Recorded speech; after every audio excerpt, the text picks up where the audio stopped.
What's up, everybody? My name is Zach, and this is the week 3 video for Doubt It. If you missed the other two, you can go on our YouTube channel and find the other two. They're about 10 minutes long, so it won't take you long at all to catch back up. It'll be very quick.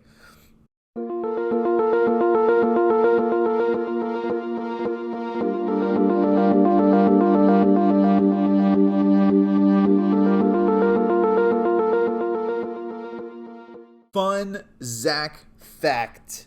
When I read through the Bible, there are always a few stories that make me chuckle. I like to think what my reaction would be if I was actually there. So one of those stories is when Jesus heals a man of blindness. Now, this is a fantastic story. There are a lot of theological things within it as to why Jesus did it the way that he did it, but still, it's just one of those things that kind of makes me laugh. So what happens is this guy is blind, and Jesus comes up to him, and some of the disciples are with him, and Jesus goes to heal him of his blindness, right? And so what he does is Jesus spits into the dirt, makes some spit dirt mud, picks that up, and puts it in the dude's eyes. So like, I don't know if you can imagine this, but Jesus spits into the dirt, makes dirt mud, slaps it in the dude's face, and then he proceeds to heal the man of blindness, which is fantastic. He tells him to go wash his eyes. But if I were a disciple and I was sitting there, well, it's not like Jesus explained what he was going to do before he did it. So if I'm a disciple, I'm sitting there and I'm just like, oh, okay, what? Oh, why? That would kind of be my reaction. I don't know about you guys. I'm sure there are some people out there that would, be like, oh, what a miracle. I would probably be focused more on the spit in the eye. Anyway, another story that maybe isn't so funny, but the way the beginning of it plays out is kind of crazy. And so it's the beginning of Job. So what's happening in the beginning of Job is Satan is chatting with God, and Satan is saying that people only love God because God treats them well. So God calls out Satan's lies, and God tells Satan that he can try and get Job to turn away from God. He gives him some restrictions, but for the most part, he's like, you can try to turn this guy away from me. But I think even when God's basically telling Satan that even when times are bad, this guy's still going to love me. And so what happens is the next day Job was known as a wealthy man. And so in those time periods, what it meant to be wealthy is you had a lot of livestock, you had a lot of family, and you had a lot of buildings, right? And so Job had all three of those things. He had a lot of livestock, family, and buildings. But the next day, Job kind of wakes up, and I imagine he's just eating his bowl of cereal or whatever, Fruit Loops, whatever this dude enjoyed in the morning. And one of his servants comes running in, busts the doors in, and he's like breathing heavily. He's panting. He's like, hey, all your livestock is all dead, right? And I'm sure Job is sitting there with his bowl of cereal just like, dang, that's unfortunate. Well, at least, I still got my buildings. We're good. Everything's fine.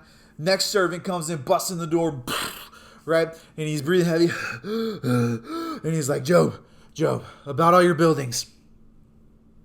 They burnt down. They're no longer here. You don't have any more buildings. All of them are gone, right? And so Job at this point is probably starting to lose interest in his Fruit Loops, but is like, okay, well, I still got my family. My family is still here. And then sure enough, third servant busts in the door, boom, right? Breathing heavy again. He's like, Job, about all your family.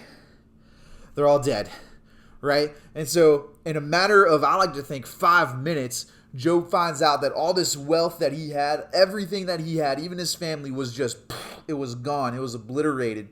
And then as you continue reading through Job, you find out that Job gets sick, right? And he doesn't know why he's sick or what he is sick with. He just knows that he is sick. And then his friends come along on top of that, and they try to tell Job, like, look, you're sick because of things that you have done. They tell him things like your family deserved to die because of the sin that you have in your life. And Job's like, I don't know what I've done wrong, right? And so Job kind of had this rough thing going on, this rough encounter with God. So I'm sure in that moment, Job had a lot of doubts and he had a lot of questions. In fact, you can find some awesome dialogue between Job and God when Job was struggling and even towards the end of it.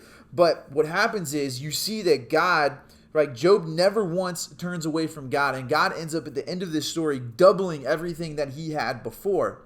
And so what's cool is that even when Satan thought he had already won, right? I'm sure in Satan's mind, he's like, even if this dude doesn't turn away from God, I had a good time making his life miserable, right?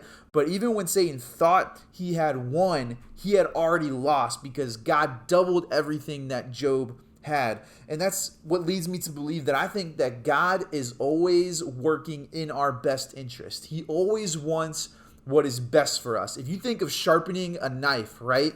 That can't possibly feel good to the knife. It's getting rubbed by these stones and it's stripping away parts of the knife to make it sharp again, but it's stripping away the dull stuff, the stuff that doesn't work so well in order to make that knife sharp again.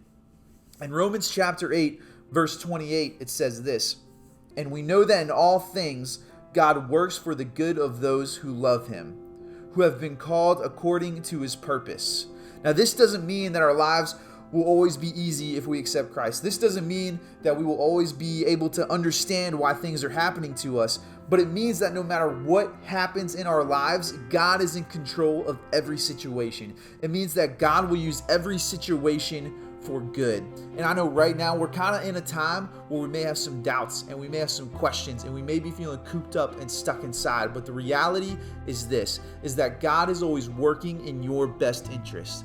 He may not have caused every single bad thing to happen in your life, but every bad thing in your life, he can turn around and turn into good.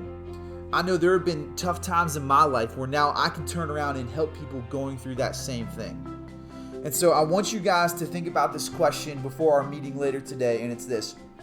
What have you been through, or what are you currently going through that God can turn around for good? Just be thinking about that. What have you been through, or what are you going through that God can turn around for good? And so we're going to start talking about that in our discussions later today. Middle school at 4, high school at 7. Thanks for tuning in, guys. Have a great day.